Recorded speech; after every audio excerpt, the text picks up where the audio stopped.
안녕하세요 여러분, 제리입니다. 소매 만들 때 소매 플라켓이라고 하죠. 저 단추가 열리는 부분이요. 저 플라켓이 만들기 복잡하다고 해서 건너뛰게 되면 나중에 옷을 입을 때 무지하게 후회를 하게 됩니다.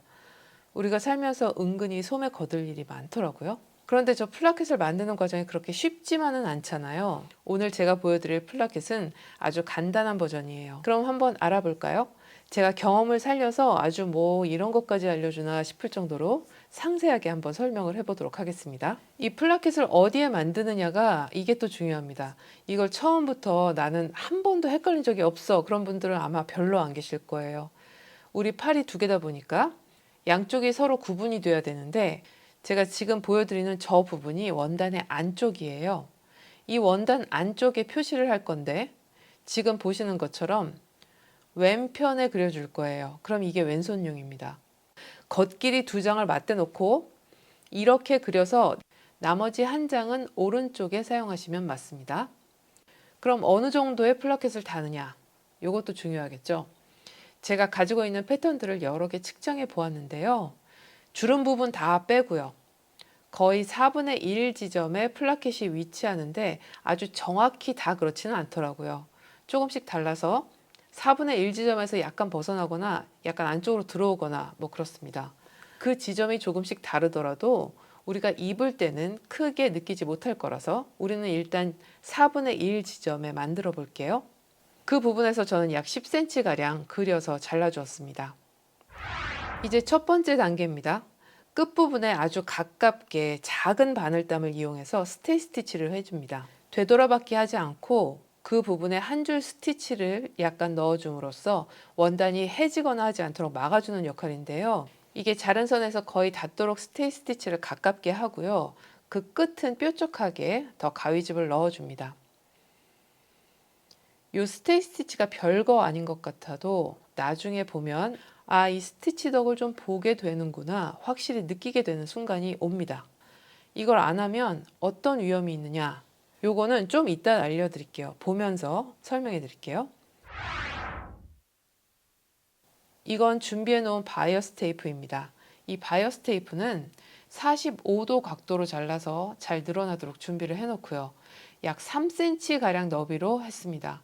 원래 4cm 바이어스 많이 사용하잖아요. 그런데 이 소매 플라켓의 경우에는 4cm로 하면 좀 두껍고 버거운 면이 있더라고요. 좀 얇을수록 작업이 쉬워서 저는 3cm로 했습니다. 다림질해서 양쪽을 접어 놓았고요. 이제 두 번째 단계로 돌입합니다. 원단의 안쪽에 준비한 바이어스를 재봉하는데요. 이때 안쪽에 먼저 하는 게 중요해요. 안쪽 먼저. 만약 겉쪽에 먼저 하면 나중에 어떻게 달라지는지 제가 그때 또 다시 보여드릴게요. 이 안쪽에 바이어스를 재봉할 때는 스테이 스티치한 바늘땀까지 겹치게 온다는 생각으로 재봉해서 점점 옵니다. 잠깐 바늘이 꽂힌 그대로 멈추고요. 여기서 노루발을 올린 후에 원단을 돌려줍니다. 여기에서 굉장히 난관에 봉착하게 됩니다. 이건 누구나 그래요. 여기서 이거 쉬운 사람은 없습니다. 그래서 포기하지 말고 한번 보세요. 원래 V자 같은 곳을 지금 직선인 것처럼 생각하고 재봉을 하려다 보니까 중간 부분에 엄청 주름이 생겨서 겹쳐지게 되어 있죠. 바늘을 꽂은 상태에서 중간에 생긴 주름들을 왼손으로 좀 정리해 가면서 최대한 겹치지 않고 바늘에 씹히지 않도록요. 재봉이 된 부분은 저 멀리로 좀 보내주면서 나머지 2분의 1을 재봉해서 내려옵니다. 아까 제가 첫 번째 단계에서 스테이 스티치를 안 하면 어떤 위험이 있는지 알려드린다고 했는데요. 바로 이 가운데 잘려져 있는 꼭대기 부분이요. 이 부분이 재봉을 할 때 바이어스에서 빠지는 경우가 생기는 거예요. 아마 그런 경험이 있으신 분들도 계실 거예요. 저도 엄청 많이 그랬고요. 그럼 정말 짜증내면 안 되죠. 어쨌든 그런 위험을 없애주는 역할이 바로 이 스테이 스티치라는 거죠. 우리가 재봉을 해서 어느 점에 도달할지 그 지점을 딱 정해 놓았기 때문에 그런 실수를 안 하게 되는 겁니다. 이제 가운데 가위집을 좀 넣어서 편하게 만들어 주고요. 바이어스 테이프를 겉쪽으로 돌려서 이번엔 겉에서 재봉을 할 거예요. 보통 바이어스랑 다를 게 없습니다. 이건 겉에서 보이는 재봉선이니까 예쁘게 바늘땀을 신경 써 가면서 하고요. 저는 여러분들 잘 보이려고 진한 색으로 했는데 원단에 맞춰서 맞는 색으로 하시면 보기가 훨씬 좋겠죠. 다림질로 접어놓았기 때문에 잘 접힙니다. 여기서 다림질을 안 한 바이어스 테이프로 작업을 하면 또 무슨 위험이 있느냐. 일단 일정하게 접히지 않기 때문에 결과물이 약간 울퉁불퉁하게 접혀서 나중에 한 부분이 툭 튀어나오는 모양이 될 수가 있어요. 그래서 꼭 다림질이 필수라는 점.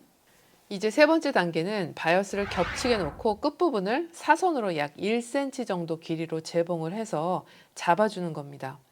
그러면 옷이 펼쳐졌을 때 아주 얌전하게 마무리가 되어 보이는 거죠.